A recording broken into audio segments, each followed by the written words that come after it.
markuusan imtixaan diyaarinayn iyo markuusan shaqaynayn iyo markuusan family mashquul ku ahayn maxaa dabeecad u ah uu sameeyaa Ayuub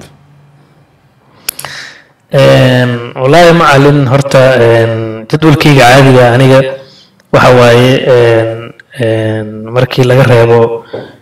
إنان جيم يو ترينين يو حيوهاس أن هذا قرآنك إنان معلنتي ويران هل جس قو أخريو قف كان إنت بدن قودهان تلق قودهان محاسينا دليرادة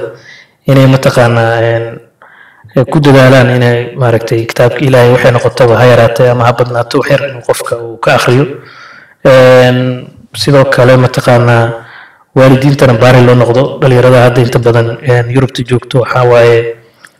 noloshooda iyo waan ka warqabnaa laakiin waalidka aad ay muhiim u tahay maxaa yeelay in waalidka qofka uu raali u yahay waxay maaragtay ay mataqaana ay cadeynay inuu mataqaana ilaahigiisan raali ka yahay maxaa yeelay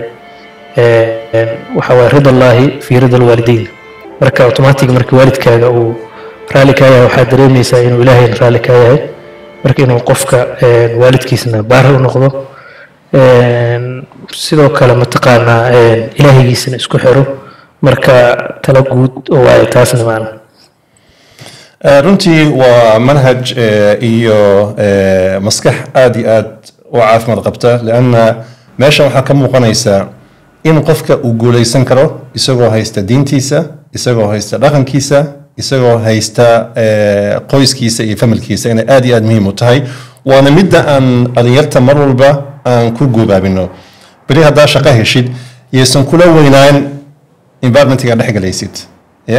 iyaysan kula badan lacagta aad qaadanaysid madaxa hoos ha raadicin hadhihin dadkan jaanibta waxbay dhaamaan ma fahamtay oo haddii lagu dhaho nakeen aan aadno baabka aan tagno nakeen aan meesha aan tagno dhaqankaadii diintaadii xoogaa ha uga sii fogaan marka runtii middaa xustay waa muhiim waxaa muhiim ah in guushii iyo dhaqankii iyo diintii in ay wada socdaan oo ay mataana ay noqdaan oo weli diintaada ay ku xoog badan tahay dabcan waad guulaysanaysaa haddii saa aad samaysid waana sida aad xustay injineer Ayuub runtii aad iyo aad maasha allah